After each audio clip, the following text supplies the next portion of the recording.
We were also focused on cities and towns across Alberta holding municipal elections. Andrew Knack won nearly 40% of the vote to become Edmonton's new mayor. He was one of 13 candidates who entered that race. Our City Hall reporter Jeremy Thompson spent much of the year covering council and the election that seemed to last most of 2025. Jeremy, what stood out about the mayoral race to you? Well, I think it really is just how the race came together as far as who was in it. You know, it really started to transform the race after former Mayor Amarjeet Sohi decided to run for the federal Liberals and pledged to not seek re-election as Edmonton's mayor, regardless of the outcome of that. And so that really allowed Sohi to kind of get out of the race.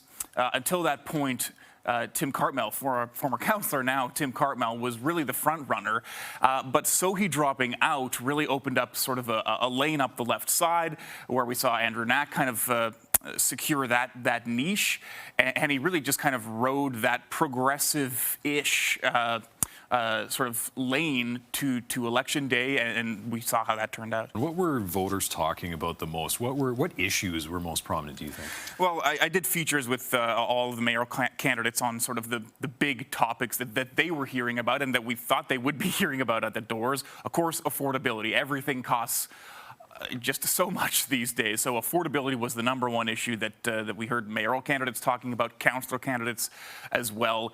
And then really just getting around. Construction was a big issue as well, specifically in the West End and the Southwest side as well. Just people finding that their commutes are taking longer. There seems to be a bunch of construction in the way, and so that was a major issue as well. And then, of course, the infill discussion, the infill housing.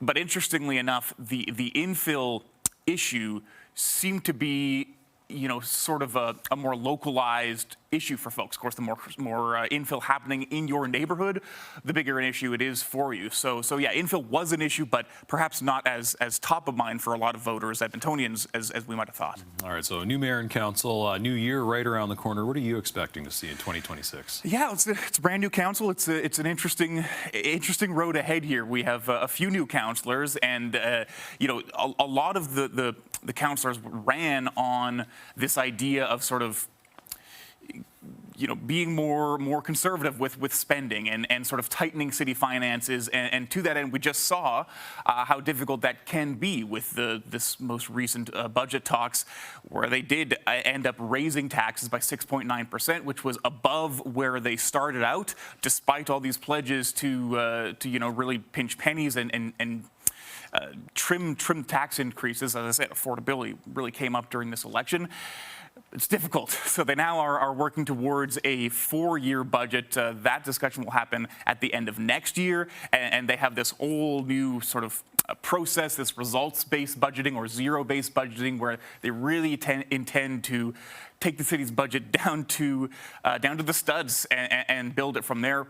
We'll see how many results actually come from that as far as cheaper taxes and cheaper cost of living for Edmontonians. All right, Jeremy, thank you.